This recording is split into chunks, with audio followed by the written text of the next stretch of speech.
Inclusive নির্বাচনের আলাপটাও কিন্তু উঠছে। ইনক্লুসিভ নির্বাচন বলতে কি বোঝাচ্ছে? যে আওয়ামী লীগকেও নির্বাচনে অংশগ্রহণের সুযোগ দেওয়ার কথা বলা হচ্ছে। এক সেকেন্ড একটা পয়েন্ট যোগ করে দিই, কিছুদিন আগে আমাদের সেনাপ্রধান যে বক্তব্য নিয়ে অনেক আলোচনা হলো, ওর মধ্যে কিন্তু ইনক্লুসিভ শব্দটা উনি বলেছিলেন। ইনক্লুসিভ মানেই তো আপনি কাউকে বাদ দিতে পারবেন না, ভেরি সিম্পল। আপনি যদি একটা দল রাষ্ট্রীয়ভাবে নিষেধ না করেন, তাহলে আপনি ইনক্লুসিভ মানে আপনি নির্বাচন করতে পারবেন, এটা পরিষ্কার, এটা এই মেসেজ যায়।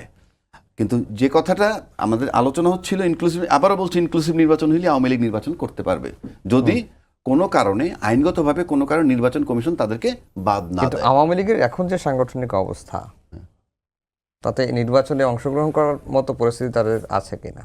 আমার তো কাছে মনে হয় যে নির্বাচন করতে পারবে না। কেন? এখন সাংগঠনিক অবস্থা যেটা বলছে, নেতৃত্ব কে দিবে সেটা ভিন্ন কথা। নিশ্চয়ই একটা সিদ্ধান্ত তাদের ভাবে আদৌ নির্বাচন করবে কিনা, তারা করলে কি পরিস্থিতি যাইতে পারে, কিন্তু নির্বাচনে তাদের বাধা নাই।